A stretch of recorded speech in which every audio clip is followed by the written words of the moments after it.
Okay, in this video I'm going to show you how to add news to your website, which is probably the biggest feature and the most used feature. And I'm going to show you a few little tips to make it even better.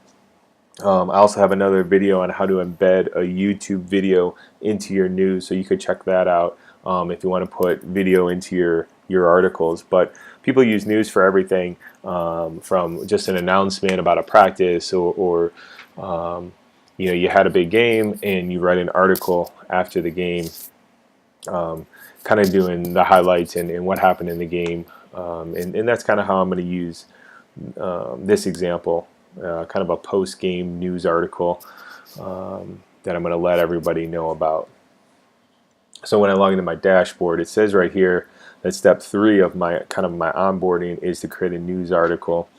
The other way to create a news article, real simply, is to go to Pages and find the section that I want the news article to be related to. So in this case, we just had a varsity football game, and I'm going to create a news article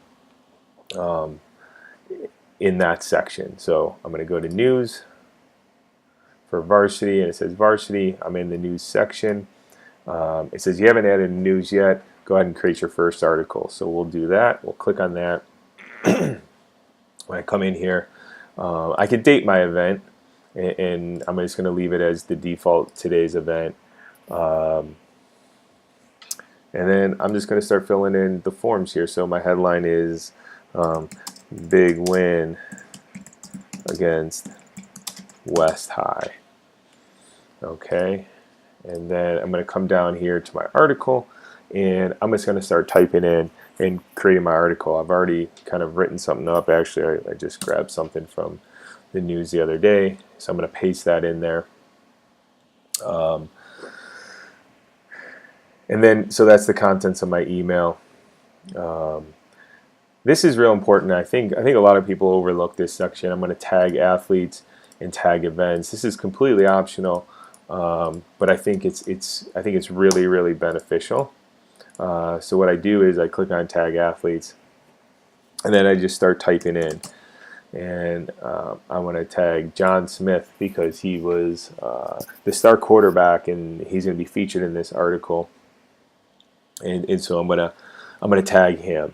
So maybe any athlete that you mention in the article, or if there's an article about a specific athlete, maybe you're doing a highlight of one of your athletes, or you're sharing something from the local media, and you're putting it in here. I would say go ahead and tag the athlete, and I'll show you where that comes up later. I'm also going to tag the event. So it was West High School was the event. And I'll show you where that comes into play a little bit later here. So then I'm going to also add a photo to this article. So I'm going to click photo. I'm going to browse for it. I already have one ready. I'll take a minute to upload. And this will be my main featured photo.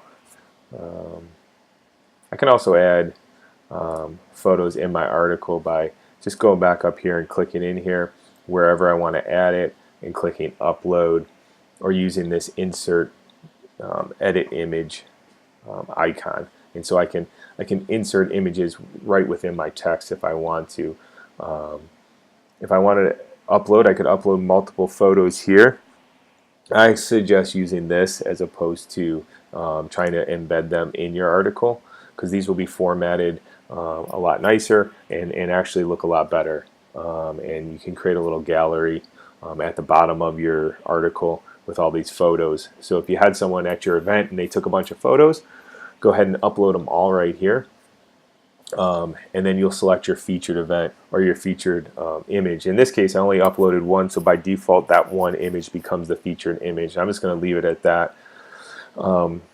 Attach file. This is really useful if you're doing fundraiser events or car wash and you have a flyer, or you have a registration that you want people to sign up for, and you have an attached kind of downloadable document that you want people to have access to. You would use this attach file feature. In this case, we're talking about an event that just recently happened, our big win, so I'm not going to attach any files. And then you have your social media options here as well. If you want people to be able to comment or share it or like it within on their Facebook or Twitter page, you can do that. And I'm not going to archive this because this is a current event and I want people to see it and check it out. So all I'm going to do is click Update News. And then I'll see that my news was added. Here it was, big win against West High. I click on Visit Site and check it out. So it shows up, as you can see, it shows up right on my home page. Here's the image I uploaded. Gives me the headline and the first couple lines of my article, which is great. And then it also shows up as a recent photo that I've uploaded. So if I click on Read More, it's going to go to my article, give me the date, the headline. Here's my big featured image, and then my copy. And then we'll see when we get down to the bottom, I start seeing these athletes that are tagged in this article. I see that John Smith because I tagged him in this. And I also see an event that I tagged was West High. And so if I click on John Smith, I'm going to go to John Smith's profile, his athlete profile, and I see his name, I see his grade. We don't have a height and weight. I see a quick little bio. He was Player of the Year last season. He was the team captain. And then I see articles that John Smith's been tagged in. So I start creating these associations, and now I can go back and say, oh, wow, look at all these articles that mention John Smith or he was involved in. And then if I click on that, I come back to the article. Another way to get to the news for your users is if they come to your site, they'll go to Varsity and they'll go to News. And I'll start to see a list of all the news articles here. I click on it and I'm right back into the article itself.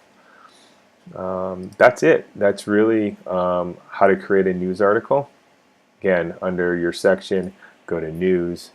I have my article in here. I can edit it, delete it, archive it, or create a new article.